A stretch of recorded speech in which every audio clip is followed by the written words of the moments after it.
আমি বলে দিচ্ছি।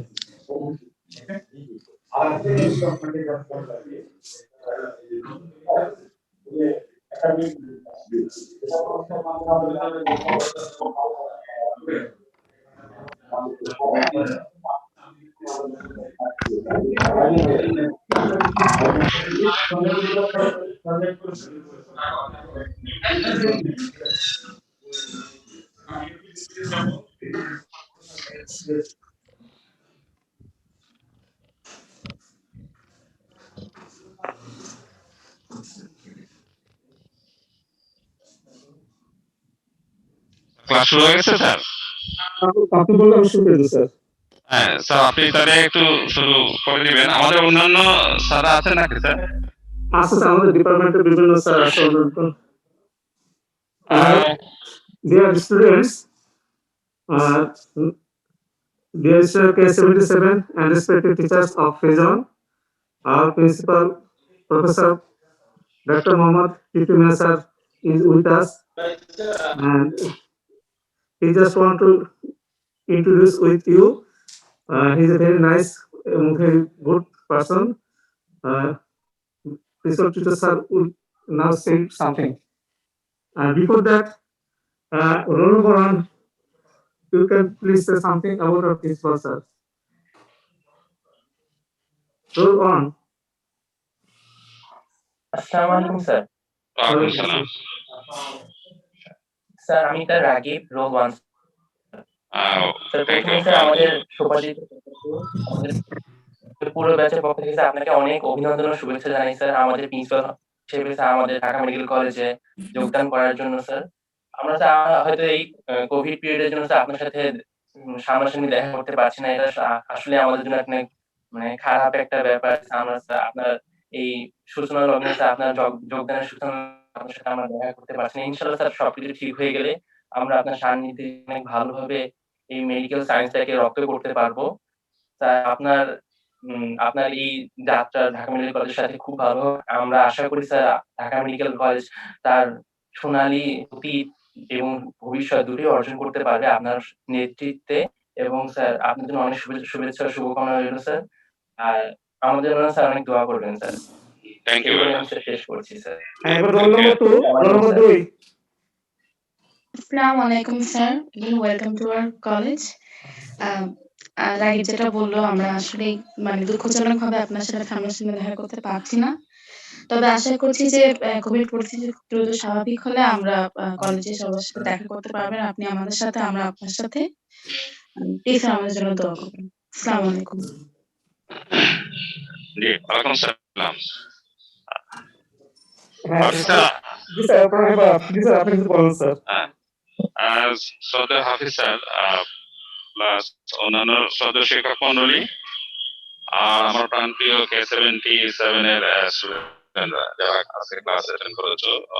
আসলেও এই কোভিড সিচুয়েশনে আমরা এখানে আমি জয়েন করেছি, তোমাদের সঙ্গে সরাসরি দেখা হয় না এখন পর্যন্ত। হোপফুলি কোভিড সিচুয়েশন নরমাল হলে আমরা আবার একসাথে দেখা করব। তো তোমাদের পরীক্ষা মনে হয় যে সামনে ডেট হয়ে গেছে। হাফিজ স্যার, ডেট হয়ে গেছে না স্যার?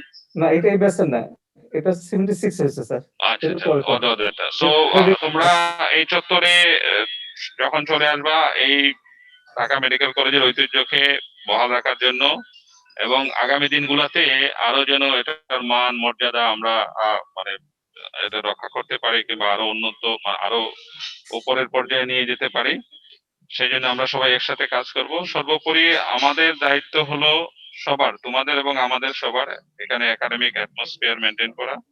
আর আমার এবং আমার শ্রদ্ধেয় শিক্ষক মন্ডলী, আমরা সবাই একসাথে কাজ করব তোমাদেরকে কিভাবে একটা সুদিং এনভায়রনমেন্ট, একাডেমিক এনভায়রনমেন্ট বজায় রেখে তোমরা যেন ভালো থাকতে পারো, আমরা সেই দিকেই কাজ করব। এবং তোমাদের ভালো থাকার জন্য, তোমাদের একাডেমিক অ্যাটমসফিয়ার ভালো রাখার জন্য যে সমস্ত সাজেশন তোমরা আমাদেরকে দিবা, আমরা মাঝে মধ্যেই তোমাদের মতামত নিব।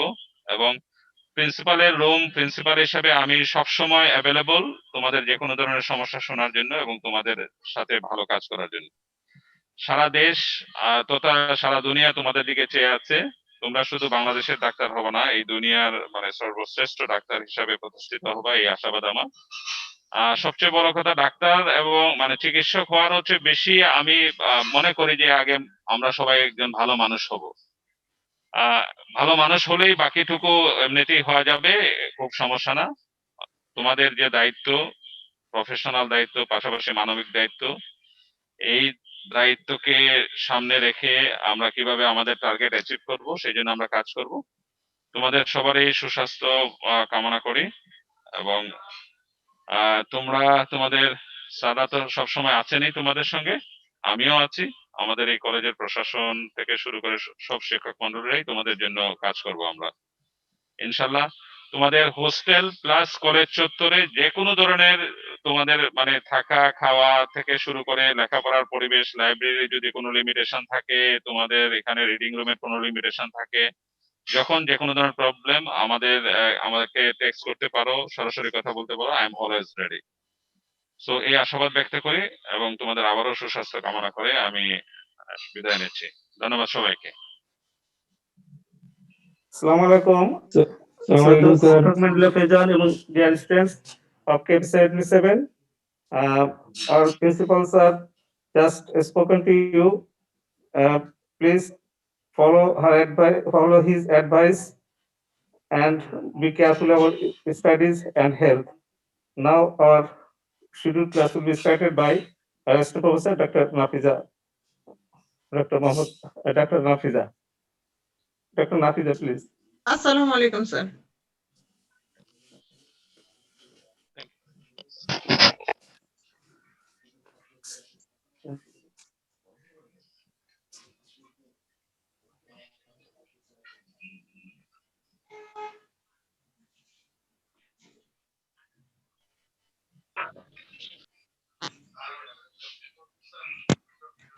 Assalamu alaikum, students.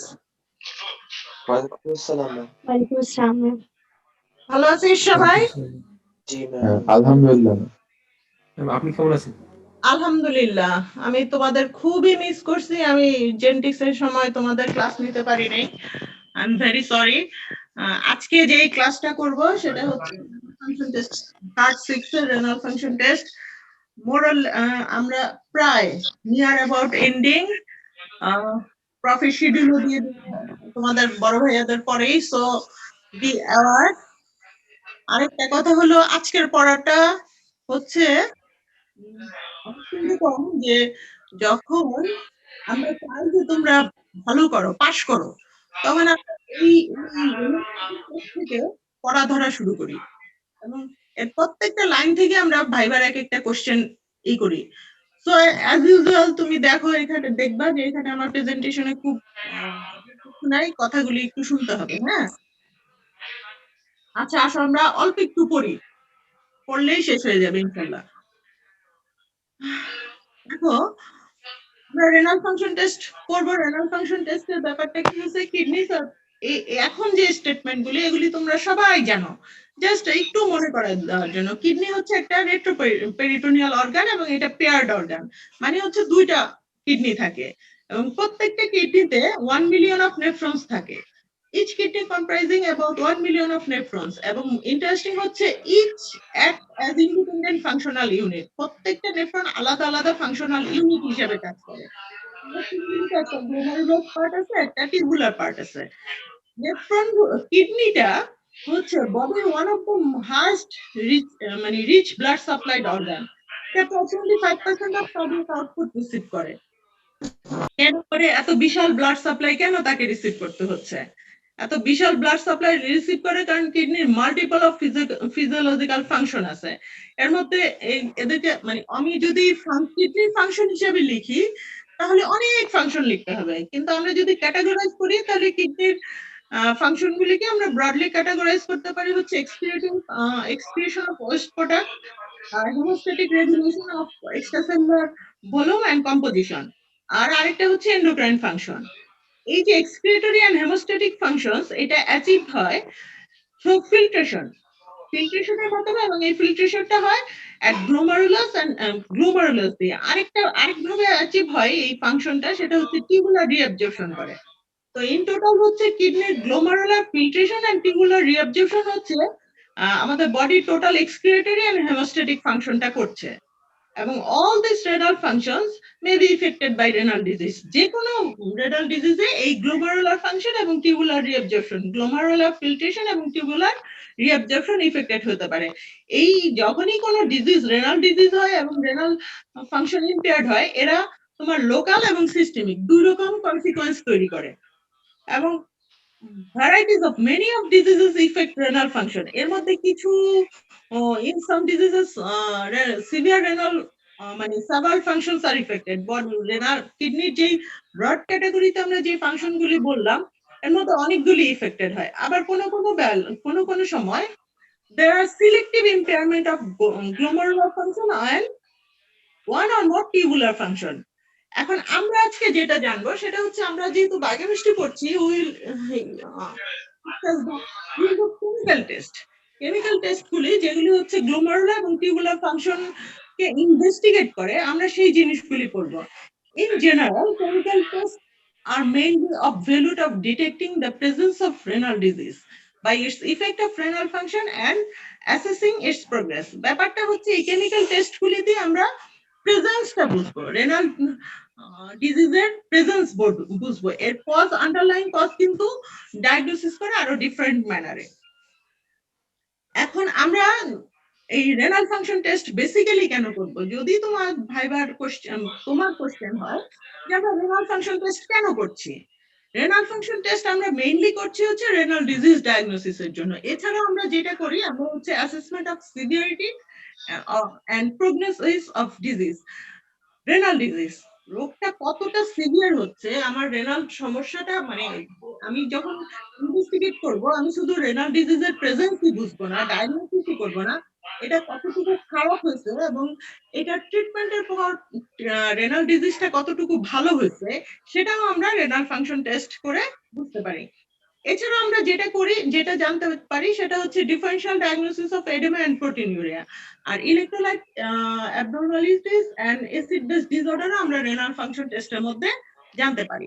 এখন রেনাল ফাংশন টেস্টগুলো বেসিক্যালি ক্যাটাগরাইজড হয় তিন ভাবে, একটা হচ্ছে রুটিন এক্সামিনেশন অফ ইউরিন, আর আরেকটা হচ্ছে tubular evaluation of glomerular function and evaluation of tubular function. এখন দেখো আমরা যদি প্রথম পার্টটা ধরি, routine examination of urine. Routine examination of ইউরিনের মধ্যে আমরা তিন রকম জিনিস দেখি, সেটা হচ্ছে তিন রকমের টেস্ট করি, একটা হচ্ছে ফিজিক্যাল এক্সামিনেশন, একটা কেমিক্যাল এক্সামিনেশন, আর তারপর হচ্ছে মাইক্রোস্কোপিক এক্সামিনেশন। এখন ফিজিক্যাল এক্সামিনেশনের মধ্যে আমরা কি কি করি দেখো, ইউরিনের ফিজিক্যাল এক্সামিনেশনের মধ্যে আমরা যেটা দেখি ভলিউম দেখি, স্পেসিফিক গ্র্যাভিটি দেখি, অসমোলারিটি দেখি, অ্যাপিয়ারেন্স দেখি এন্ড কালার দেখি। এখানে একটু খেয়াল করো, ভলিউম, ইউরিনের ভলিউম 500 ml থেকে 2500 ml পার ডে হতে পারে, বাট এভারেজে যদি জিজ্ঞেস করে বলে তাহলে 1.5 লিটার আর 1500 ml পার ডে। এইখানে এই স্টেটমেন্টে ইন্টারেস্টিং ব্যাপার হচ্ছে তোমাদেরকে কিন্তু জিজ্ঞেস করে ভাইবাতে ডেইলি ইউরিন আউটপুট কত। মজার ব্যাপার দেখো, আমি এখানে 1500 ml পার ডে লিখেছি কিন্তু মুখে আমি বলেছি 1.5 লিটার পার ডে। কেন বলেছি? এই জায়গায় যে একটা ঘাপলা করো, মানে তোমরা পড়ার সময় পড়ো 1500 ml পার ডে, আর যখন বলো তখন তোমরা বলো 1500 litre per day. 1500 litre per day urine আউটপুটের মানে বুঝো কতখানি? এখন একটু অ্যাওয়ার হবা, সাবধান হবা যে এটা কিন্তু 1500 ml অথবা 1.5 লিটার, ঠিক আছে? এভারেজে বলে দিবা 1.5 লিটার। এখন দেখো তোমাদের ভলিউম ফিজিক্যাল এক্সামিনেশন অফ ইউরিনের ভলিউম দেখে আমি কি বুঝবো? ভলিউম 500 থেকে 2500 হলো, এটা যদি 3000 হয় সমস্যা কি? 2500 মানে 2.5 লিটার না হয়ে 3 লিটার হলো, সমস্যা কি? সমস্যা হচ্ছে যে যদি কোনো কারণে তোমার ইউরিন আউটপুট মোর দেন 2500 ml হয়, এটা সাধারণত স্ট্যান্ডার্ড বইগুলোতে বলে মোর দেন 3 লিটার পার ডে, তাহলে যেই টার্মটা আমরা ব্যবহার করি সেটার নাম হচ্ছে পলিইউরিয়া। এবং polyurea is not a normal thing. Polyurea আমরা যখনই আমরা কোনো পেশেন্টের পলিউরিয়া দেখি, আমরা আমাদের মাথায় একটা ডায়াগনোসিস আসে, আইদার সে ডায়াবেটিক মেলাইটাসের পেশেন্ট অথবা সে ডায়াবেটিস ইনসিপিটাসের পেশেন্ট।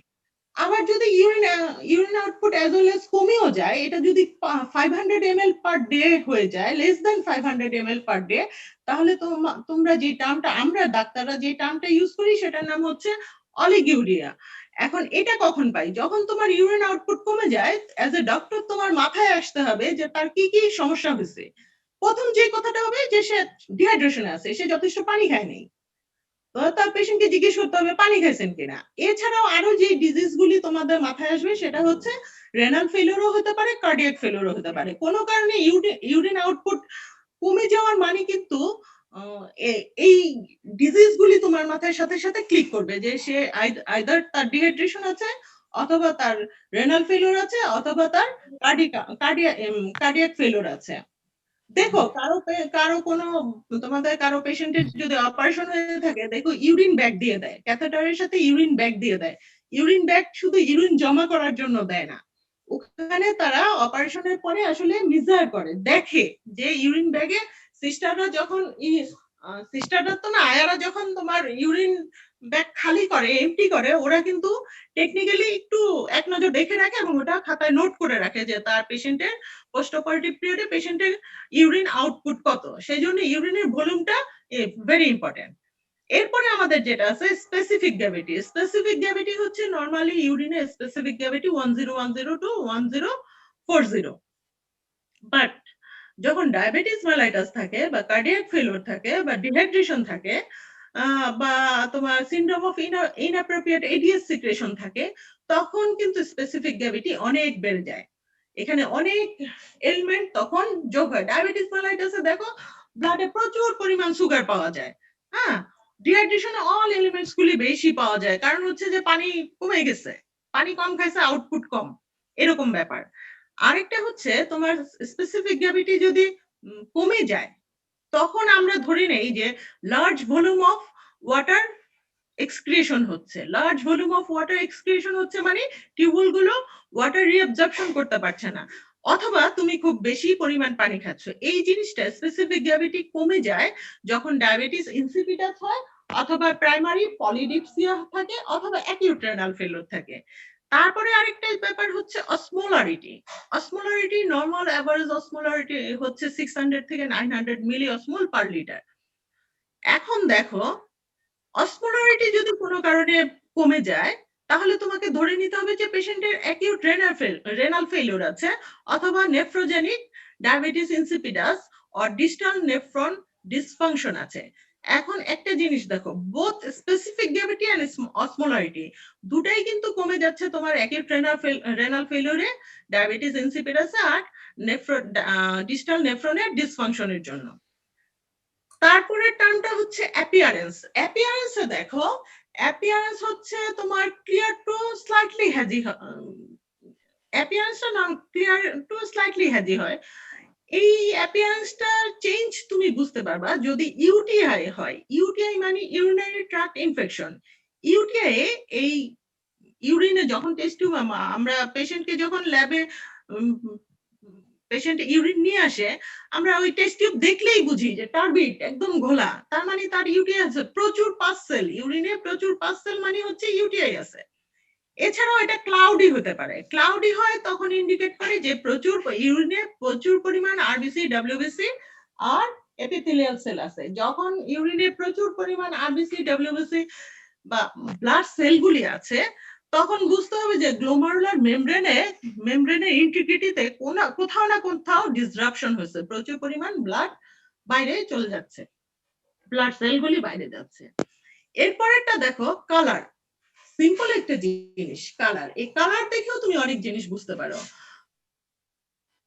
কালার টু পেল ইয়েলো।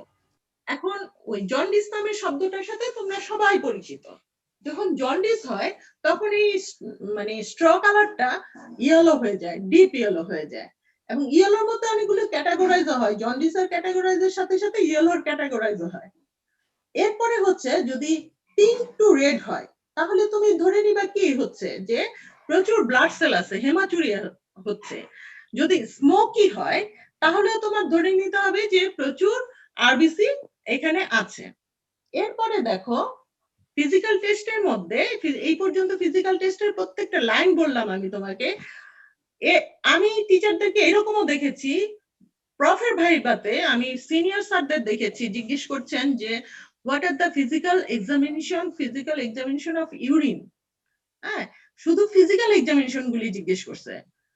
এই জন্য প্রত্যেকটা রেনাল ফাংশন টেস্ট তখনই ধরা হয় যখন আমরা ধরে নেই যে আচ্ছা ছেলেটা পাশ করুক। হ্যাঁ, খুব ভালো করে তোমাদের মানে এটা খুব ইজি একটা টপিক, খুব সহজ একটা জিনিস, সহজেই মনে থাকবে, সহজেই পড়তে পারবা, বাট পাশ করার জন্য very important. Sana Iqbal, are you present there? Yes, ma'am. Okay. Now, ma'am একটা কোশ্চেন ছিল ম্যাম। কি ম্যাম বলেন? ম্যাম স্পেসিফিক গ্র্যাভিটি বলতে আসলে কি বোঝায় ম্যাম? এটা আসলে কি ইন্ডিকেট করে? মানে বিষয়টা আসলে গ্র্যাভিটি হচ্ছে তোমার আমি তোমাকে এই ব্যাপারটা একটু পরে বলে দিই, ঠিক আছে? Okay ma'am. পড়ার কন্টিনিউশনটা শেষ করে আমি তোমাকে এই ব্যাপারটা বলে দিচ্ছি। ঠিক আছে ম্যাম। আচ্ছা, তারপরে হচ্ছে chemical examination of urine. Chemical examination of urine হচ্ছে তোমার কেমিক্যাল এক্সামিনেশন অফ ইউরিনের মধ্যে আমরা কি কি করব? আমরা যেগুলি করব সেটা হচ্ছে পিএইচ দেখব, অ্যালবুমিন দেখব, গ্লুকোজ দেখব, blood, ketone body, bile pigment and bilirubin, আর হচ্ছে বাইল সল্ট এন্ড ইউরোবিলিনুজেন দেখব। এখন দেখো এইখানে প্রথম পিএইচটা এবং পিএইচটা বাদ দিয়ে তুমি চিন্তা করো albumin, glucose, blood, ketone body, bile pigment and bile salt, এই শব্দগুলি আলাদা করে মনে রাখো। আলাদা করে মনে রাখার জন্য যে এগুলি তোমাদের প্রত্যেকটা প্র্যাকটিক্যালে করা হবে, এইগুলি ল্যাবে তোমাদের প্র্যাকটিক্যাল করা হবে। হ্যাঁ, প্রত্যেকটা যখন প্র্যাকটিক্যাল করা হবে তখন তোমরা এগুলির আলাদা আলাদা করে তুমি আলাদা প্র্যাকটিক্যাল বই থেকে পড়ে নিবা। বাট এখানে আর তুমি যখন ভাইবা বোর্ডে যাবা আমরা তোমাদের জিজ্ঞেস করব যে what are the abnormal constituents of urine, তখন তোমার এই পাঁচটা শব্দ বলতে হবে। এন্ড তোমাদের অ্যাজ ওয়েল এজ এটা তোমাদের রিটেনেও আসবে, তোমাদের এমসিকিউতেও আসবে। এখন পিএইচ নিয়ে কথা বলি। পিএইচ এর কোশ্চেন তো একদম প্লেন কোশ্চেন, ফার্স্ট কার্ডেই তোমাদের করা হয়ে গেছে যে ইউরিনের পিএইচ কত। ইউরিনের পিএইচ হচ্ছে 4.5 to 8। হ্যাঁ, এভারেজ যদি তুমি চিন্তা করো এভারেজ হচ্ছে 6। তুমি দুই ভাবে আনসার করতে পারো, আইদার তুমি বলতে পারো ইউরিনের পিএইচ হচ্ছে 4.5 to 8, অর তুমি বলতে পারো যে ইউরিনের এভারেজ পিএইচ হচ্ছে 6। বাট যে কোনো মানে শব্দটা তুমি উচ্চারণ করতে হবে যে এভারেজ 6। তুমি যদি ইউরিনের পিএইচ 6 বলো তখন কিন্তু আমরা তোমাকে গোলাবো, কেন 4.5 হতে পারে না, 6 হতে পারে না, 7 হতে পারে না। বেসিক্যালি এটা 4.5 to 8 যে কোনোটাই হতে পারে। এন্ড আমরা আরেকটু ঘুরে কোশ্চেন করি, ইউরিনের পিএইচ কি নরমালি কেমন, অ্যাসিডিক অর অ্যালকালাইন? নরমালি কিন্তু যেহেতু এভারেজ ইউরিনের পিএইচ 6, তাহলে ডেফিনেটলি ইউরিনটা কিন্তু normally acidic. In some cases it may be alkaline. এখন দেখো ইউরিনের পিএইচ অ্যাসিডিক কখন, মানে লো পিএইচ কখন হয়? ইউরিনের পিএইচ অ্যাসিডিক হয় ইন নরমাল কন্ডিশন। একটু আগেই বললাম যেহেতু এভারেজ 6 হওয়া মানে হচ্ছে নরমাল কন্ডিশন। তোমার 6, 7, 6.9 পর্যন্ত যদি হয় সেটাও অ্যাসিডিক এবং সেটা normal condition. But in acidosis তখনও কিন্তু ইউরিন অ্যাসিডিক হতে পারে। অ্যাসিডোসিসে এটা নরমালের চেয়ে আরো কমে যাবে, 4.5 এর চেয়ে কমে যাবে, অনেক বেশি অ্যাসিডিক হবে। হ্যাঁ, আর যদি অ্যালকালাইন হয় মানে পিএইচ যদি হাই হয়, 8 এর উপরে হয়, ডেফিনেটলি তখন পেশেন্টের অ্যালকালোসিস আছে। এবং এছাড়াও টাইপ 1 রেনাল টিউবুলার অ্যাসিডোসিসেও সরি এটা অ্যালকালোসিসে অ্যালকালাইন পিএইচ হয়। আচ্ছা, তারপরে দেখো তারপরের শব্দটা হচ্ছে অ্যালবুমিন। অ্যালবুমিনটা যদি থাকে ইউজুয়ালি মানে ইউরিনে অ্যালবুমিন থাকে না, আর যদিও বা থাকে trace amount less than 3 milligram per day, একদমই কম, ইউজুয়ালি থাকেই না। তারপরেও যদি কোনো কারণে থাকে হাই প্রোটিন ডায়েট যারা খাচ্ছে বা নানান কারণে ফিজিওলজিক্যাল কজে আরো অনেকগুলি কারণ আছে, এইসব ক্ষেত্রে একটু প্রোটিন থাকতে পারে, সেটাও তোমার 30 মিলিগ্রাম পার ডে এর নিচে। এই যে 30 মিলিগ্রাম পার ডে এর নিচে, এইটা তুমি কিভাবে জানবা? এইটা আমরা জানবো হিট কোয়াগুলেশন টেস্টের মাধ্যমে। এবং এই প্রেজেন্স অফ এর যদি কোনো কারণে তোমার পেশেন্টের ইউরিনে অ্যালবুমিনের পরিমাণ মোর দেন 30 হয়, it indicates that glomerular and tubular both function are disrupted. Tubular এবং গ্লোমেরুলার দুইটাই ডিসফাংশন হচ্ছে। এরপরে হচ্ছে তোমার গ্লুকোজ ইউরিনে নরমালি নীল, একদম নীল, বাট তুমি যখন ওই গ্লোমেরুলার ফিল্ট্রেট করবা দেখবে যে প্রচুর পরিমাণ গ্লুকোজ কিন্তু গ্লোমেরুলার ফিল্ট্রেট হিসেবে প্রক্সিমাল কনভলিউটেড টিউবুলসে আসছে, বাট ইউরিনে কিন্তু গিয়ে নরমাল কন্ডিশনে তোমার গ্লুকোজ আসবে না, কারণ এই পুরো গ্লুকোজটাই আবার কি হয়, রিঅ্যাবজর্ব হয়ে যায়। কোনো কারণে যদি ইউরিনে গ্লুকোজ আসে, it indicates diabetes mellitus and renal glycosuria. তোমার আরো ফার্দার টেস্ট গুলি করতে হবে ডায়াবেটিস মেলাইটাস কনফার্ম হওয়ার জন্য। আরো অনেকগুলো টেস্ট আছে যেটা আবার পড়ায় দিবে, ম্যাডামরা পড়ায় দিবে, ওটাও জানবে যে রেনাল গ্লাইকোসুরিয়া আর ডায়াবেটিস মেলাইটাস কিভাবে তুমি কনফার্ম করবে। বাট প্রাইমারিলি যদি তোমার ইউরিনে যদি তোমার পেশেন্টের ইউরিনে গ্লুকোজ পাওয়া যায়, বেন্ডিক টেস্ট পজিটিভ হয়, ইট মিনস যে তার ইউরিনে ডেফিনেটলি সে may be a patient of diabetes mellitus or renal glycosuria. Okay, এরপরে দেখো blood. Presence of blood in any case indicates haematuria আর হেমোগ্লোবিনুরিয়া, এবং বেনজিডিন টেস্টের মাধ্যমে তুমি এটা জানবা। আর কিটোন বডি আছে কি নাই সেটা জানবা হচ্ছে রোথারাস টেস্টের মাধ্যমে। এন্ড কিটোন বডিজ গুলি যখনই থাকবে তখন ধরে নিবা মানে কি ডেফিনেটলি পেশেন্টের কিটোসিস এন্ড কিটোঅ্যাসিডোসিস আছে। And bile pigment and bilirubin যদি পজিটিভ হয়, এটা কনজুগেটেড হাইপার বিলিরুবিনেমিয়া। ওকে, এরপরে হচ্ছে তোমার বাইল সল্ট প্রেজেন্ট থাকে ইউরিনে ইন অবস্ট্রাকটিভ জন্ডিস। অবস্ট্রাকটিভ জন্ডিসে বাইল সল্ট থাকে। অবস্ট্রাকটিভ জন্ডিস কি ফিজিওলজিতে অলরেডি পড়ে ফেলছো, তাই না? এনিওয়ান ফিজিওলজিতে পড়া হয়েছে না অবস্ট্রাকটিভ জন্ডিস? Yes, ma'am. ওকে, এখন তোমার মানে তোমার পেশেন্টের ইউরিনে বাইল সল্ট আছে কিনা এটা তুমি জানবা হেস সালফার টেস্ট দিয়ে। আর ইউরোবিলিনোজেন হচ্ছে তুমি যদি কোনো কারণে পেশেন্টের ইউরিনে ইউরোবিলিনোজেন বেড়ে যায়, ইউরোবিলিনোজেন প্রেজেন্ট থাকে, আমরা তাকে ধরে নিই যে he may be a patient of haemolytic jaundice. আর যদি এটা ডিক্রিজ করে তাহলে এটা অবস্ট্রাকটিভ জন্ডিস। এখন দেখো এখানে তোমাদের জন্ডিসের ডিফারেন্স করবা যখন, এখানে দুইটা জিনিস কিন্তু তুমি অলরেডি জেনে যাচ্ছ। যদি অবস্ট্রাকটিভ জন্ডিস হয়, পেশেন্টের ইউরিনে বাইল সল্ট কিন্তু বেশি থাকবে, প্রেজেন্ট থাকবে, বাট ইউরোবিলিনোজেন কম থাকবে। ওকে, এরপরে আমরা যে টেস্টটা করব সেটা হচ্ছে microscopic examination of urine. Microscopic এক্সামিনেশনের মধ্যে আমরা আরবিসি এন্ড কাস্ট দেখি, আরেকটা হচ্ছে পাস সেল দেখি। RBC and presence of RBC and cast indicates glomerular and tubular dysfunction of nephron. মানে কোনোভাবেই অন্য কোনো কথা চিন্তা করাই যায় না। আরবিসি এন্ড কাস্ট অন্য কোনো ভাবে থাকেই না। এটা প্রেজেন্স থাকলেই তোমার glomerular and tubular dysfunction definitely. আর পাস সেল ইন্ডিকেটস পাইলোনেফ্রাইটিস আর ইউটিআই। অলরেডি পাস সেল আমি বলছি, পাস সেলে ইউরিনের কালারটা কি হয়, টার্বিড হয়, এবং মাইক্রোস্কোপিক এক্সামিনেশনে হিউজ পাস সেল দেখা যায়। ওটা মানে দুটাই আমরা দেখি, অ্যাপিয়ারেন্সে টার্বিড দেখি, আবার মাইক্রোস্কোপিক এক্সামিনেশন যখন করি তখন দেখি যে প্রচুর পাস সেল আছে। এরপরে দেখো এই উপরে সবগুলি গেছে রুটিন এক্সামিনেশন। তোমাদেরকে আসলে মাইক্রোস্কোপিক এক্সামিনেশন নিয়ে খুব বেশি কোশ্চেন করবে না, কারণ এটা তোমাদের ফোর্থ ইয়ারে প্রচুর জিজ্ঞেস করবে, এটা পড়াবেও তোমাদের, জাস্ট জানবা। But physical examination and chemical examination তোমরা অনেক বেশি তোমাদের ওখান থেকে কোশ্চেন করবে। এই পর্যন্ত মাইক্রোস্কোপিক এক্সামিনেশন অফ ইউরিন পর্যন্ত তোমার রুটিন এক্সামিনেশন কমপ্লিট হলো, ইউরিনের রুটিন এক্সামিনেশন। এরপরে আমরা যে কাজটা করব সেটা হচ্ছে ইভালুয়েশন অফ গ্লোমেরুলার ফাংশন। আমরা গ্লোমারুলার ফাংশনকে ইভালুয়েট করব। গ্লোমারুলার ফাংশন যখন আমরা ইভালুয়েট করব, আমরা গ্লোমারুলার ফাংশনটা ইভালুয়েট করার জন্য কি কি টেস্ট করব?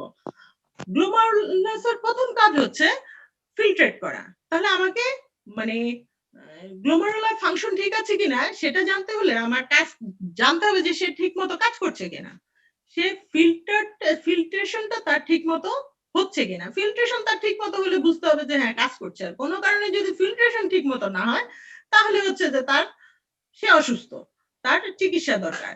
এখন গ্লোমারুলার ফিল্ট্রেট যখন আমি দেখব, কিভাবে দেখব? আমি তো আর এখানে মানে কিডনি খুলে বের করে নিয়ে এই ফিল্টার করছিস কিনা বা কিডনিরে তো আর জিজ্ঞেস করতে পারি না যে এই ফিল্ট্রেশন করছিস কিনা, ও তো আর আনসার করবে না। তা আমার এটা মেজার করতে হবে। কিভাবে মাপবো? Measurement of GFR. কিভাবে? মানে আধুনিক সব মেথড হচ্ছে by radio isotope clearance test. Radioisotope clearance test করে আমরা মেজার করব যে জিএফআরটা ঠিক হচ্ছে কিনা। এখানে আমরা কি করব? এখানে আমরা টাইটানিয়াম লেভেল ডিটিপিএ ক্লিয়ারেন্স টেস্ট করব। হ্যাঁ, এরপরে এই রেডিও আইসোটোপ ক্লিয়ারেন্স টেস্ট নিয়ে আমি শেষে আরেকটু বলবো। এখন এই পর্যন্তই জানো যে টেকনিটিয়াম লেভেল ডিটিপিএ ক্লিয়ারেন্স টেস্ট আমরা করছি। হ্যাঁ, এটা করার পরে আমরা আরেকটা কাজ করব, সেটা হচ্ছে measurement of estimated GFR. Estimate করব জিএফআর পরিমাপ করব। কিভাবে করব? By using patient's age, body weight and serum creatinine. নিচে দেখো একটা আমি দিয়ে দিয়েছি ফর্মুলা। এই ফর্মুলা অনুযায়ী আমরা পেশেন্টের জিএফআর এস্টিমেট করব। নরমালি জিএফআর হচ্ছে about 125 ml per minute in adult। কোনো কারণে যদি এই জিএফআর কমে যায়, ইট ডিক্রিজেস, তখন তোমার ডেফিনেটলি গ্লোমারুলার ফাংশনটা ইম্পেয়ার্ড হচ্ছে। গ্লোমারুলার ফাংশন ইম্পেয়ার্ড হওয়া মানে হচ্ছে যে হি নিড অ্যাটেনশন। এরপরে আর কি করব? শুধু যে গ্লোমারুলার ফিল্ট্রেশন রেট দেখবো তা না, এরপরে আমরা এস্টিমেশন করব হচ্ছে নন protein nitrogenous substances in blood. Non protein nitrogenous substance in blood, এটা নন প্রোটিন নাইট্রোজেনাস সাবস্টেন্স গুলি কি কি, এটা তোমাদের হোমওয়ার্ক। এটা ভাইভাতে জিজ্ঞেস করা হয়। এখন দেখো non protein nitrogenous substance in ব্লাডে কি আছে? Serum creatine concentration. হ্যাঁ, সিরাম ক্রিয়েটিনিন কনসেন্ট্রেশনটা দেখবো। নরমালি সিরাম ক্রিয়েটিনিন কনসেন্ট্রেশন এবং সিরাম ইউরিয়া কনসেন্ট্রেশন দেখি। এখন এখানে দুটো একই টার্ম আমি ইউজ করেছি। দেখো, সিরাম ক্রিয়েটিনিন কনসেন্ট্রেশন আর সিরাম ইউরিয়া কনসেন্ট্রেশন। কোন বইয়ে দেখবা লেখা আছে ব্লাড ইউরিয়া কনসেন্ট্রেশন আর সিরাম ক্রিয়েটিনিন কনসেন্ট্রেশন। আমাদের সিনিয়র ম্যাডাম, কয়েকজন ম্যাডাম এই কোশ্চেনটা জিজ্ঞেস করতেন যে what is the difference between blood urea and serum creatinine. মানে সিরামে এই ক্রিয়েটিনিনটা আমি সিরামে দেখি আর ইউরিয়াটিকে আমি তাহলে ব্লাডে দেখি, হোল ব্লাডে দেখি। আসলে তা না, দুইটাই আমি সিরামে দেখি। এই জন্য এখন হচ্ছে চেঞ্জড, বুকগুলি চেঞ্জ হয়েছে। আগের মেইন বইগুলিতে দেখবা ব্লাড ইউরিয়া কনসেন্ট্রেশন। বেসিক্যালি দুইটাই সিরামেই দেখা হয়। প্রথম থেকে বলতে ব্লাড ইউরিয়া বলা হয়ে গেছে, ওটাই চালু হয়ে গেছে। এখন দেখো, নরমালি সিরাম ক্রিয়েটিনিন কনসেন্ট্রেশন হচ্ছে 0.7 to 1.4 মিলিগ্রাম পার্সেন্ট। হ্যাঁ, আর ব্লাড ইউরিয়া কনসেন্ট্রেশন হচ্ছে নরমাল 15 to 40 মিলিগ্রাম পার্সেন্ট। কোন কারণে এনি গ্লোমারুলার ইম্পেয়ারমেন্ট, যে কোনো রকম গ্লোমারুলার ডিসফাংশনে সাবস্টেন্স গুলির কনসেন্ট্রেশন ব্লাডে প্রচুর পরিমাণ বেড়ে যাবে। আরেকটা হচ্ছে renal clearance test. Renal clearance টেস্টে যেটা হবে সেটা হচ্ছে কি টেস্ট করি আমরা? ক্লিয়ারেন্স টেস্টের মধ্যে ক্রিয়েটিনিন ক্লিয়ারেন্স টেস্ট করি, ইউরিয়া ক্লিয়ারেন্স টেস্ট করি। আর গোল্ড স্ট্যান্ডার্ড হচ্ছে তোমার ইনুলিন ক্লিয়ারেন্স টেস্ট। আমি যেহেতু তোমাদের রেনাল ফাংশন টেস্ট করাচ্ছি, আমি এখানে তোমাদের যখন রিটেন বেস উত্তর হবে, তুমি তো শুধু creatinine clearance test, urea clearance test, inulin clearance test, পা ক্লিয়ারেন্স টেস্ট এইসব লিখবা। বাট তুমি বাসায় বসে কিন্তু ক্লিয়ারেন্স টেস্ট গুলি ফিজিওলজিতে পড়ে ফেলছো অলরেডি। ক্লিয়ারেন্স টেস্ট কিভাবে করে কিডনি সিস্টেমের মধ্যে তুমি পড়ে ফেলছো, বা ইউরিয়া ক্লিয়ারেন্স টেস্ট কিভাবে করে, ইনুলিন ক্লিয়ারেন্স টেস্ট কিভাবে করে করে সেটা তুমি পড়ে ফেলছো, যার জন্য আমি এখানে আর এলাবোরেট করছি না। বাট একটা জিনিস মনে রাখবা, তুমি ওটা ফিজিওলজিতে পড়েছো বলে যে ওটা বায়োকেমিস্ট্রি কোশ্চেন করার সময় তোমাকে জিজ্ঞেস করবে না তা না। বায়োকেমিস্ট্রি ক্রিয়েটিনিন বায়োকেমিস্ট্রি ভাইবার যখন হবে, ক্রিয়েটিনিন ক্লিয়ারেন্স টেস্টটা একবার রিভিউ করে নিবা যে হ্যাঁ এটা ব্যাপার, প্রসিডিউরটা এটা। এখন দেখো যে কথাটা বললাম, ক্লিয়ারেন্স টেস্টে ক্রিয়েটিনিন ক্লিয়ারেন্স টেস্ট নরমালি হচ্ছে 70 to 140 ml per minute, R urea clearance test হচ্ছে 60 to 70 ml per minute। যে কোনো রকম in any glomerular impairment, renal clearance test of different substances decreases, মানে কিডনি সবগুলি সাবস্টেন্স ডিক্রিজ করতে পারছে না, মানে করতে পারছে না, ক্লিয়ার করতে পারছে না। ক্লিয়ার করতে না পারলে ওগুলো ব্লাডে রয়ে যাচ্ছে, ব্লাড এসে নানা রকম সিস্টেমিক ম্যানিফেস্টেশন তৈরি করছে। ক্লিয়ারেন্স টেস্টের মধ্যে একটা কোশ্চেন তোমাদের করা হয়, সেটা হচ্ছে যে ক্লিয়ারেন্স টেস্টের গোল্ড স্ট্যান্ডার্ড কি। গোল্ড স্ট্যান্ডার্ড কিন্তু আসলে ইনুলিন ক্লিয়ারেন্স টেস্ট, হ্যাঁ। আর আমরা ইউজুয়ালি করি creatinine clearance test, urea clearance test আমরা করি, but creatinine clearance test is more specific than urea clearance test. এর বাকি কথাটুকু আরেকটু পরে আসতেছি, হ্যাঁ। এরপরে দেখো, এরপরে যে কাজটা করবো, evaluation of glomerular integrity. গ্লোমারুলার integrity দেখবো কিভাবে। এইখানে আমি ইউরিনের প্রোটিন অ্যালবুমিন দেখেছিলাম, তোমাদের ফিজিক্যাল টেস্টের মধ্যে বলে ফেলছি যে হিট কোয়াগুলেশন টেস্ট করবো আর ডেপিস্টিক টেস্ট করবো। Presence of protein in the is the single most important indication of renal disease.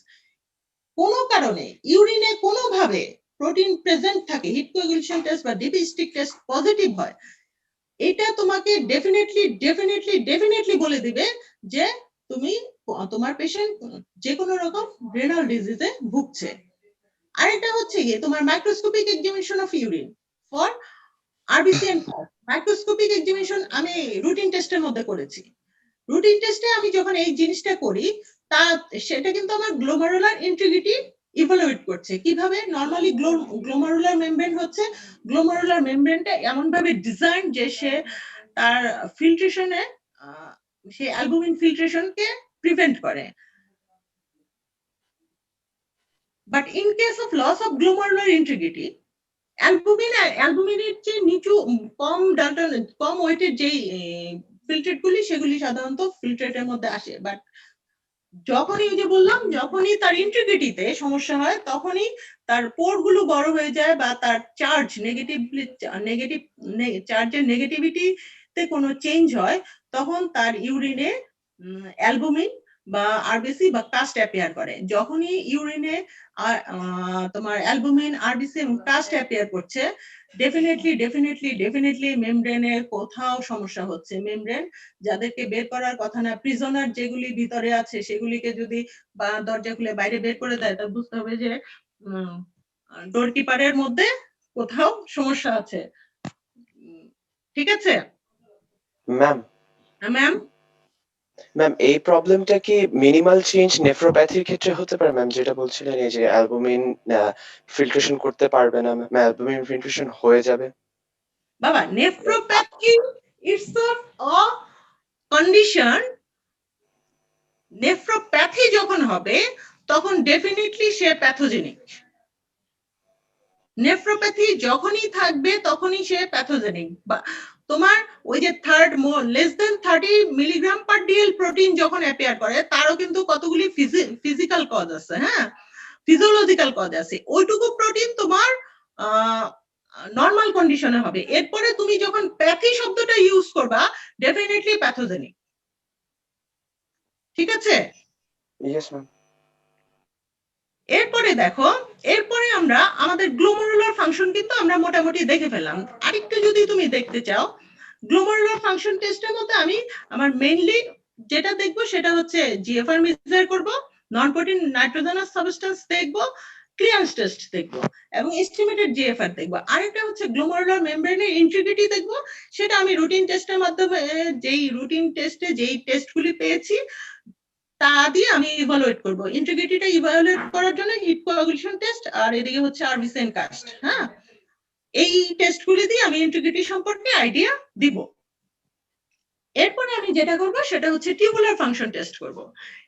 এখন দেখো একটু শোনো, দেখো লার্জ ভলিউম অফ তোমার ফিল্ট্রেট হচ্ছে, large volume of serum filtrate হয়ে গ্লোমারুলার ফিল্ট্রেট হচ্ছে, অনেক বেশি পরিমাণ ফিল্ট্রেট হচ্ছে। এই ফিল্ট্রেশনটা গ্লোমারুলাস কিন্তু প্রচুর পানি, ইলেকট্রোলাইট সবকিছু যা পাইতেছে সবই ফিল্ট্রেট করে নিয়ে আসতেছে। নিয়ে আসার পরে টিউবুলস গুলি মেজর রোল প্লে করে। গ্লোমারুলাস কি করে, ওয়েস্ট প্রোডাক্টের সাথে সাথে আরো ভালো ভালো জিনিসও, ইলেকট্রোলাইটস এন্ড ওয়াটারও প্রচুর পরিমাণ, সেই সাথে গ্লুকোজ অ্যামাইনো অ্যাসিডও প্রচুর পরিমাণ সে করে, ফিল্টার করে নিয়ে আসে। এখন ওইখানে এসে টিউবুলস গুলি খুব ভালো স্পেসিফিক সেনসিটিভ কাজ করে। কি করে, সে এই ফিল্টার গুলির থেকে রিঅ্যাবজর্ব করে, বিভিন্ন প্রোডাক্ট রিঅ্যাবজর্ব করে। রিঅ্যাবজর্ব যখন করে, রিঅ্যাবজর্ব করে করে করে করে এত হিউজ 120 লিটারের ইয়েকে কমাতে কমাতে 1.5 লিটারে নিয়ে আসে। তার মানে কি, কত পরিমাণ টিউবুলস কে কাজ করতে হয়, এতগুলি টিউবুলস যখন এতগুলি কাজ করতে হয়, তখন tubular function is definitely important. তুমি দেখো, in normal condition glucose and amino acid filtered into the filtrate are completely reabsorbed in proximal convoluted tubules. Glucose এবং অ্যামাইনো অ্যাসিড আসতেছে, কিন্তু যেগুলি আসতেছে সেগুলি প্রক্সিমাল কনভলিউটেড টিউবুলসে রিঅ্যাবসর্ব হয়ে যাচ্ছে। কোন কারণে ইন এনি কেস ইউরিনে যদি অ্যামাইনো অ্যাসিড বা গ্লুকোজ থাকে, তাহলে কি হবে, তাহলে হচ্ছে যে আমি এর আগে বললাম অ্যামাইনো অ্যাসিড এবং গ্লুকোজ যদি থাকে, আমি গ্লুকোজ থাকলে কি বলি, ডায়াবেটিস মেলাইটাস ধরে নিব। বাট তোমাকে আরেকটু সাথে ইভালুয়েট করতে হবে যে হাইপারগ্লাইসেমিয়া নাই, তার হাইপারগ্লাইসেমিয়া নাই। ইন অ্যাবসেন্স অফ হাইপারগ্লাইসেমিয়া, যদি ইউরিনে গ্লুকোজ থাকে বা অ্যামাইনো অ্যাসিড থাকে, তাহলে হচ্ছে তার প্রক্সিমাল কনভলিউটেড টিউবুলসে প্রচুর পরিমাণ সমস্যা হচ্ছে। প্রক্সিমাল কনভলিউটেড টিউবুলস অসুস্থ, সে কাজ করতে পারতেছে না, সে গ্লুকোজকে রিঅ্যাবজর্ব করতে পারছে না, অ্যামাইনো অ্যাসিডকে রিঅ্যাবজর্ব করতে পারছে না, যার জন্য ইউরিনে অ্যামাইনো অ্যাসিড ইউরিয়া হচ্ছে বা গ্লাইকোসুরিয়া হচ্ছে।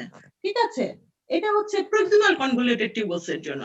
এই টেস্টে কিন্তু তুমি রুটিন এক্সামিনেশনের মধ্যে করে ফেলছো যে গ্লুকোজ বা অ্যামাইনো অ্যাসিড আছে কিনা। ওই যে রুটিন টেস্ট তুমি করেছো, সেখান থেকে তুমি টিউবুলার ফাংশনকে তুমি অ্যাসেস করবা। আমরা রুটিন টেস্টগুলিকে আমরা যখন করি, আমরা রুটিন টেস্টগুলি খুব ভালো করে দেখি। মানে এই ইউরিনে সুগার আছে, আচ্ছা তার মানে কি, তার মানে ডায়াবেটিস মেলাইটাস আছে না, এরকম না। তোমার ডায়াবেটিস তখন তার ইভালুয়েট করতে হবে তার ডায়াবেটিস মেলাইটাস আছে কিনা। ডায়াবেটিস মেলাইটাস নাই, তারপরেও ইউরিনে সুগার আছে, গ্লুকোজ আছে, ইট ইন্ডিকেটস যে তোমার নেফ্রনের মধ্যে প্রক্সিমাল কনভলিউটেড টিউবুলস অসুস্থ। তুমি অ্যাজ এ ডক্টর তুমি স্পেসিফাই করতে পারছো যে হ্যাঁ সমস্যাটা প্রক্সিমাল কনভলিউটেড টিউবুলসে।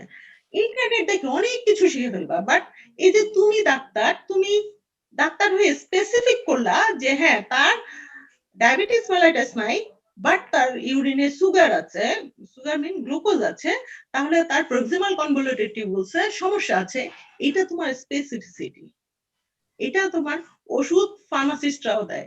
তারপরেও ডাক্তার কেন এত অনার, কারণ ডাক্তার স্পেসিফিক, ডাক্তার জানে সমস্যাটা কোথায়। তুমি যখন ডাক্তার, তুমি কিন্তু আজকের পরে জানো যে তার ডায়াবেটিস মেলাইটাস নাই, রেনাল গ্লাইকোসুরিয়া নাই, তার মানে তার প্রক্সিমাল, তারপরেও তার ইউরিনে সুগার আছে, ইট মিন্স তার প্রক্সিমাল কনভলিউটেড টিউবুলসে কোথাও ঝামেলা আছে।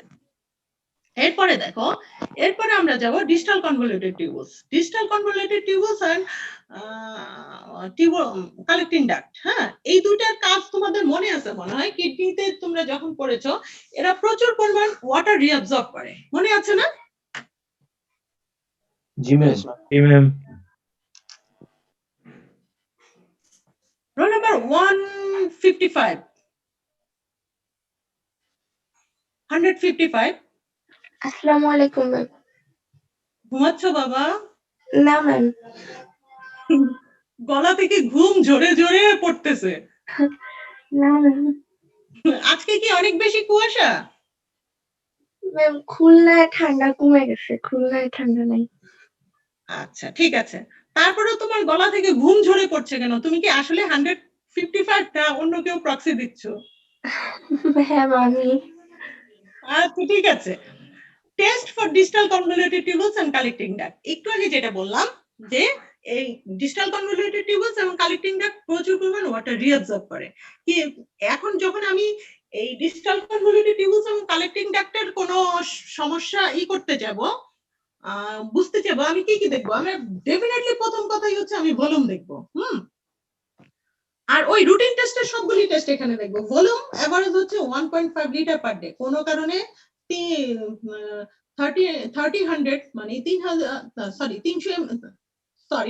3 লিটার পার ডে বেশি হওয়া মানে হচ্ছে যে ডিজিটাল কনভলিউটেড টিউবলস এবং কালেক্টিং ডাক্ট ওয়াটার রিঅবজর্ব করতে পারছে না, তাই না? তার মানে সে অনেকগুলি বেশি বের করে দিচ্ছে। অসমোলারিটি, তার নরমাল অসমোলারিটি তো তুমি জানোই 600 থেকে 900। এখন অসমোলারিটি বেড়ে গেছে, পানি বেশি ইউজ করছে, অসমোলারিটি কমে যাচ্ছে, তার মানে হচ্ছে পানি বেশি বেরোচ্ছে। ঠিক আছে? আর স্পেসিফিক গ্র্যাভিটি 1010 থেকে 1040। 1010 থেকে 1040 যখন হয় তখন আমার স্পেসিফিক গ্র্যাভিটি যখন কোনো কারণে কমে যায়, তার মানে হচ্ছে এই দুইটা টিউবলস কাজ করছে না, এই ডিজিটাল কনভলিউটেড টিউবলস কালেক্টিং ডাক্ট কাজ করছে না। আরেকটা আমরা টেস্ট করি, সেটা হচ্ছে water deprivation test. Water deprivation টেস্টটা আলাদা করে আমি একটু বলি, আমি তোমাদের দিয়েও দিয়েছি। নরমালি হচ্ছে কি large volume of hypotonic filtrate হচ্ছে ডিজিটাল কনভলিউটেড টিউবলসে যায়। এখন যার পরে এরা কি করে, কনসেন্ট্রেটেড ইউরিন তৈরি করে। কনসেন্ট্রেটেড ইউরিন মানে ইউরিনের অসমোলারিটি বাড়ে, স্পেসিফিক গ্র্যাভিটি বাড়ে এবং ভলিউম কমে। এটাই হচ্ছে তোমার ডিজিটাল কনভলিউটেড টিউবলস এবং কালেক্টিং ডাক্টের কাজ। But impairment of distal convoluted tubules and collecting duct function leads to the failure of concentrated urine formation. তার মানে hypotonic hypervolumic urine। as a result হচ্ছে কি ইউরিনের অসমোলারিটি and specific gravity কমে যায়, সাথে high urine output per day. প্রতিদিন তো মানে লার্জ ভলিউম অনেক পানি বেরোচ্ছে। and normally আফটার ওয়াটার, যদি তোমাকে নরমালি হচ্ছে যখন তোমাকে আমরা এই ওয়াটার ডিপ্রাইভেশন টেস্টে কি করি, যদি তোমার মানে পানি খাওয়া, ওয়াটার ডিপ্রাইভেশন টেস্টে হয় যে পানি খাওয়া কমায় দাও, যদি তুমি কোনো কারণে একটা সার্টেন পিরিয়ডে পর্যন্ত পানি খাওয়া কমায় দিচ্ছ, তখন ইউরিনের অসমোলারিটি বেড়ে যায় due to increase ADH secretion এবং ইনক্রিজ ওয়াটার রিঅ্যাবজর্পশন।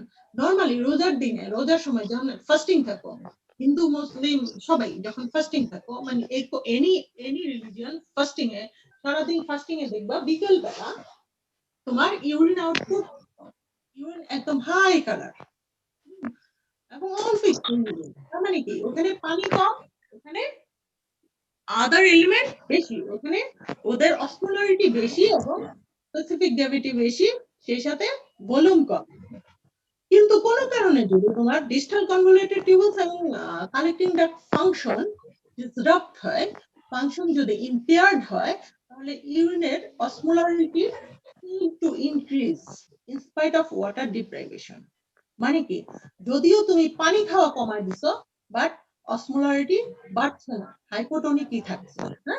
এইটা যখন হয় তখন এখানে হাইপোসমোলার হাইপোটোনিক থাকে, অসমোলারিটি বাড়ছে না, কমে যাচ্ছে। তার মানে হচ্ছে যে কালেক্টিং ডাক্ট এবং ডিজিটাল কনভলিউটেড টিউবলস কোনোভাবেই কনসেন্ট্রেটেড করতে পারছে না ইউরিনকে। এইটা হচ্ছে ওয়াটার ডিপ্রাইভেশন টেস্ট। এছাড়া আমরা আরেকটা কাজ করি, সেটা হচ্ছে detection of low molecular weight protein alpha 2 and beta 2 microglobulin. এছাড়াও আরো কিছু প্রোটিন আছে, আমি তোমাদের ইচ্ছে করে নামগুলি দেই নাই, যে মাথার ভিতর জটিলতা ঢুকানোর দরকার নেই। নরমালি এই প্রোটিনগুলি ফিল্টার্ড হয়ে তারা রিঅ্যাবজর্বড হয় টিউবুলার সেলগুলি। টিউবুলার সেলগুলি দিয়ে যখন রিঅ্যাবজর্বড হয়, হওয়ার পরে তারা টিউবুলার সেলের মধ্যেই ক্যাটাবোলাইজড হয়, ইউজড হয়ে যায়। সো ডিজিটাল কনভলিউটেড টিউবলস এর কোনো সমস্যা, কোনো ইম্পেয়ারমেন্ট এই প্রোটিনগুলি তোমার রিঅ্যাবজর্বও হবে না, ক্যাটাবলাইজড হবে না। রিঅ্যাবজর্ব না হলে তো ক্যাটাবলাইজড হওয়ার প্রশ্নই ওঠে না। তাহলে কি হবে? ইউরিনেই তারা থেকে যাবে, ফিল্ট্রেটের মধ্যেই তারা থেকে যাবে। সো ফিল্ট্রেটে যখন তারা থেকে যাবে, তারা ইউরিন দিয়ে পাস করবে, এবং ইউরিনে যখন তুমি আলফা 2 এন্ড বিটা 2 দেখবা, তার মানে হচ্ছে যে ডিস্টাল কনভলিউটেড টিউবুলস এবং কালেক্টিং ডাক্টে ফাংশন ইম্পেয়ার্ড। এছাড়া আমরা আরো কিছু টেস্ট করি, সেটা হচ্ছে সেটা কালার ডপলার স্টাডি করি। আরেকটা হচ্ছে যে তোমার evaluation of quantitative function status of kidney, এটা আইসোটোপ স্ক্যানিং করি। এই যে এতক্ষণ পর্যন্ত আমি যে কথাগুলো বলছি সবগুলি কিন্তু কেমিক্যাল। হ্যাঁ, এখন দেখো, এই ছাড়াও এই কেমিক্যাল টেস্টগুলি আমি তোমাদের লেকচারের প্রথমেই বলছি, এই কেমিক্যাল টেস্টগুলি দিয়ে আমরা কি করি? Presence or absence of renal function বুঝতে পারি, রেনাল ফাংশনের এনি রেনাল ডিজিজ বুঝতে পারি, ইম্পেয়ারমেন্ট অফ রেনাল ফাংশন বুঝতে পারি। বাট এই কেমিক্যাল টেস্টগুলি দিয়ে কিন্তু আমি কজ বুঝতে পারছি না। ইউটিআই এর কজ কি ব্যাকটেরিয়াল না ভাইরাল, কোন কারণে হচ্ছে আমি জানি না, বা আরবিসি কেন হচ্ছে, আরবিসি ইউরিনে কেন আছে, সেটা কোনো ইনফেকশনের জন্য আছে অথবা কোনো স্টোনের জন্য আছে, সেটা কিন্তু আমি বলতে পারি না। এই টেস্টগুলি, এই জিনিসগুলি জানার জন্য কিছু টেস্ট করতে হয়।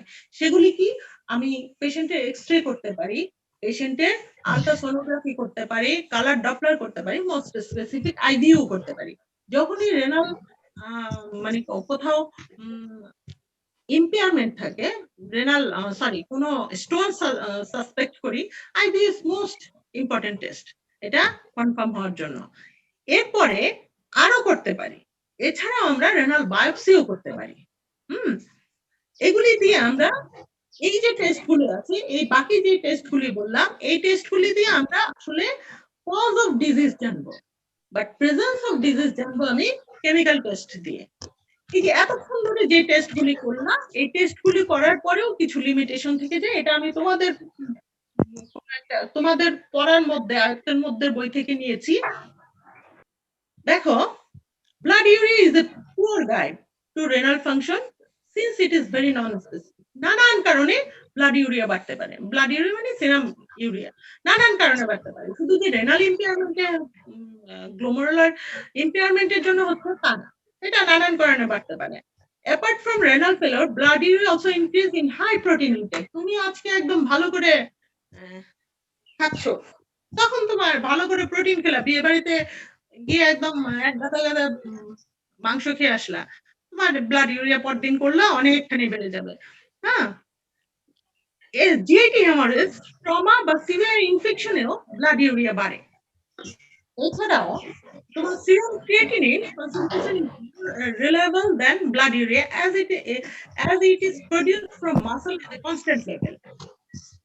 সিরাম ক্রিয়েটিনিন কনসেন্ট্রেশনটা ব্লাড ইউরিয়াতে মোর স্পেসিফিক, কারণ এই ক্রিয়েটিনিনটা তৈরি হয় মাসল থেকে, এবং এটা কনস্ট্যান্ট।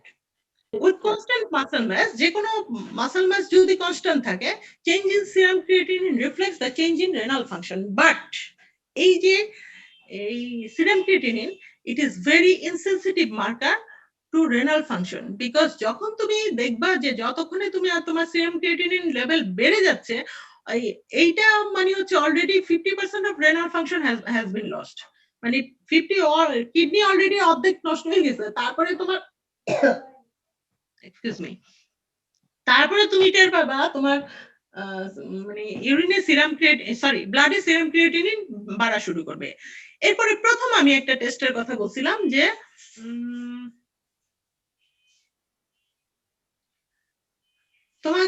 প্রথমে আমি একটা টেস্টের কথা বলছিলাম যে measurement of GFR by radio isotope scan. Radio isotope স্ক্যানের মাধ্যমে আমি প্রথম যে জিএফআরটা করছিলাম, সেই জিএফআর বের করছিলাম, সেটা দেখো, এটা কিন্তু রুটিনলি করা হয় না, কারণ এটার জন্য হচ্ছে intravenous administration of chosen marker tag with radioisotope, বাইরে থেকে একটা রেডিও আইসোটোপ তোমার ইন্টারভেনাসলি অ্যাডমিনিস্ট্রেশন করতে হয়, একটু হ্যাজার্ডাস, সেজন্য এটা আসলে রুটিনলি করা হয় না।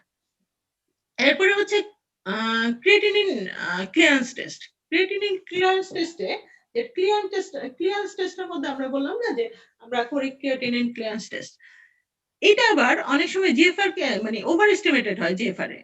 কেন?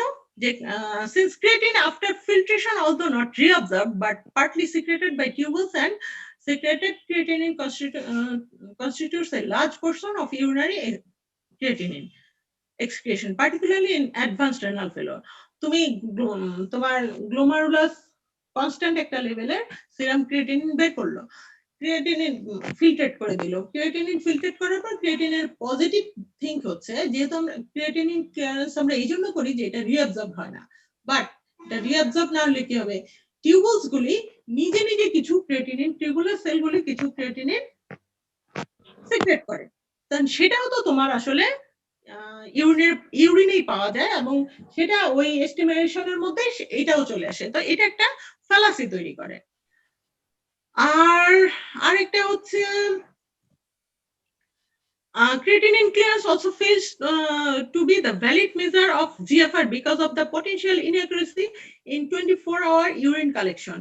এইটা যে আমি জীবনে মানে তোমরাও সাফার করবা যদি কোনো কারণে করো আর কি, পেশেন্টে তো তুমি বুঝাতেই পারবা না 24-hour ইউরিন কালেকশনের প্রসিডিউর তারে যত সুন্দর পই পই পই পই করে বুঝায় দাও, পেশেন্ট কি করবে, ইন্টারেস্টিং একটা শোনো, পেশেন্ট হচ্ছে ইউরিন বের করে, তাকে তো তুমি বলে দিয়ে আসছো, তাকে একটা পাত্র দিয়ে আসছো, সে কিভাবে ইউরিন কালেক্ট করতে হবে, 24 আওয়ার্স ইউরিন কালেকশনে একটা নিয়ম আছে যে মানে ফার্স্ট ভয়েডিং থেকে শুরু হয় না, সেটা হচ্ছে ফার্স্ট ভয়েডিং করে আসার পরে তুমি এই ঠিক ধরো সকাল 8টায় তুমি ধরলা যে সকাল 8টা থেকে তুমি মেজার করলা, তার জাস্ট আগে 8টা মানে 8:45টার সময় পেশেন্ট ভয়েড করে আসবে, ভয়েড করে আসার পরে তুমি তার এরপরে সে যে ইউরিনটা আসবে সেটা তুমি কালেক্ট করা শুরু করবা নেক্সট ডে 8 AM পর্যন্ত।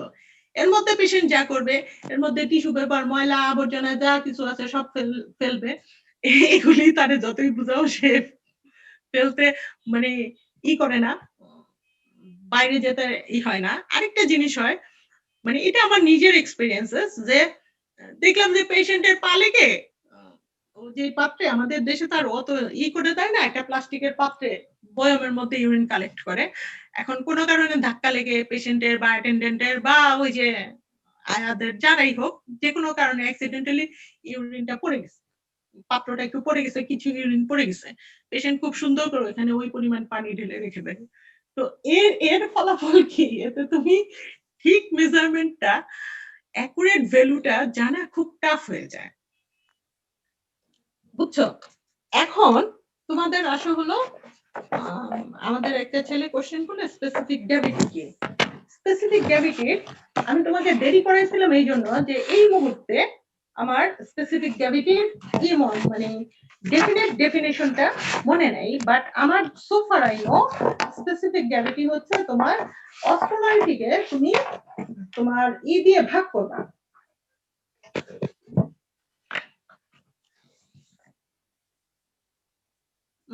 আমি তোমাদের একটু এই তোমার রোল বলো, স্পেসিফিক গ্র্যাভিটি কে জিজ্ঞেস করছিলা? Ma'am roll 85 ma'am. রোল 85 না? আচ্ছা আমি তোমাকে, তুমি কি ডেফিনিশনটা, হ্যাঁ বলো। জি ম্যাম, আর কি আসলে ওটা কি বোঝায় আর কি ইন্ডিকেট করে আর কি, এটা আর কি ডেফিনিশন আর কি। তুমি ডেফিনিশনটা জানতে চাচ্ছ? আচ্ছা এই তুমি, তোমাকে আমি এই মুহূর্তে স্পেসিফাই করে ডেফিনিশনটা বলতে পারছি না, তুমি 85 মানে হচ্ছে বি ব্যাচ? Yes ma'am. আচ্ছা আমি তোমাদের বি ব্যাচের গ্রুপে ডেফিনিশনটা পোস্ট করে দিব, ঠিক আছে? আর তুমি এটা বুঝো নাই না, এটা ডেফিনিশনটা তুমি চাচ্ছ? ম্যাম জিনিসটা আসলে কি এটা বুঝতেছি না ম্যাম। বুঝতে চাচ্ছ? ওকে, আমি তোমাকে এইটার সম্পর্কে ছোট্ট একটা শর্ট নোট বি ব্যাচের উইদিন 10 মিনিটস পোস্ট করে দিচ্ছি, হ্যাঁ? Okay ma'am. আচ্ছা ঠিক আছে। আর কোনো কোশ্চেন? আর কারো কোনো কোশ্চেন? আর কারো কোনো কোশ্চেন? আচ্ছা দেখো তোমরা আমার কথা শুনতে পাচ্ছ তো, আর কিছুর দরকার নেই, তোমাদের কয়েকটা আমি হোমওয়ার্ক দিয়ে দিব, সেইগুলি তোমরা পড়বা, যেহেতু আজকে একটু টাইম শর্টেজের মধ্যে আমরা আছি, আমি আর বাকিগুলি আমি ওটুকুই দিয়েছি যেটুকু আমি তোমাদের শেষ করতে পারবো, বাট তোমরা নিজেরা যেই জিনিসগুলি পড়বা, ছোট ছোট কিছু জিনিস, কজেস অফ প্রোটিন ইউরিয়া পড়বা, তারপরে হচ্ছে তোমার কজেস অফ এডেমা পড়বা, advantage of serum creatinine over serum urea পড়বা, নর্মাল কনস্টিটিউয়েন্টস অফ ইউরিন পড়বা, অ্যাবনর্মাল কনস্টিটিউয়েন্টস অফ ইউরিন পড়বা। Mind it, abnormal constituents of urine তোমরা সবাই পারবা, বাট ভাইবা বোর্ডে আমি 100-তে মিনিমাম 80 মানে 100 জন স্টুডেন্টের মধ্যে 80% স্টুডেন্টকে ইউরিনের নর্মাল কনস্টিটিউয়েন্টস বলতে পারতে দেখি নাই। ইন্টারেস্টিং ব্যাপার হচ্ছে ইউরিনের একটা লার্জ পার্ট হচ্ছে ওয়াটার। এই ওয়াটারটাই লার্জ পার্টটাই আগে বলতে হয়। ফ্লুইড পার্টের মধ্যে ওয়াটার আর সলিড পার্টের মধ্যে এই কনস্টিটিউয়েন্টস। ফ্লুইড পার্টটা বলতে তোমরা ভুলেই যাও, you just forget that there is a fluid portion and large portion of urine is fluid, এবং এই ওয়াটার ভলিউমটা বলবা, তারপরে তুমি সলিড পোর্শনটা বলবা। আমি ভাইভাতে প্রচুর সময় বললাম 80 থেকে 85% স্টুডেন্টকে দেখেছি ইউরিনের নর্মাল কনস্টিটিউয়েন্টস বলতে পারছে না, বাট অ্যাবনর্মাল কনস্টিটিউয়েন্টস সবাই বলতে পারে। হ্যাঁ, সেই জন্য এই জিনিসগুলো একটু পড়ে নিবা, এগুলো তোমাদের হোমওয়ার্ক, নিজে নিজে পড়ে নিবা, ঠিক ম্যাম আছে? আরেকবার একটু বলবেন কাইন্ডলি কষ্ট করে কি কি করতে হবে? আচ্ছা, যেগুলি লেকচারে মুখে বলেছি সেগুলি সব পড়বা। যেহেতু আমি এখানে সবকিছু লিখে না, মুখে বলেছি, তোমরা লিখে ফেলেছো আমি জানি। আর আমার মেয়েরা তো খুবই লক্ষ্মী মেয়ে, ওরা তো ফুটফুট করে সব লিখে ফেলে, সব ম্যাম লিখে ফেলে। 2টা লিখতে পারছি, মুখে লাস্টে যেটুকু বলেন এইটুকু একটু দ্রুত বলছেন বলে লিখতে পারিনি।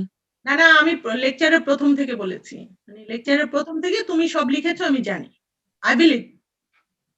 এখন এছাড়া আমি যেগুলি পড়াই নাই বা মুখস্থ করার জিনিস, সেগুলি তোমরা পড়বা হচ্ছে causes of proteinuria, causes of oedema, advantage of serum creatinine over serum urea, ঠিক আছে? লিখেছো?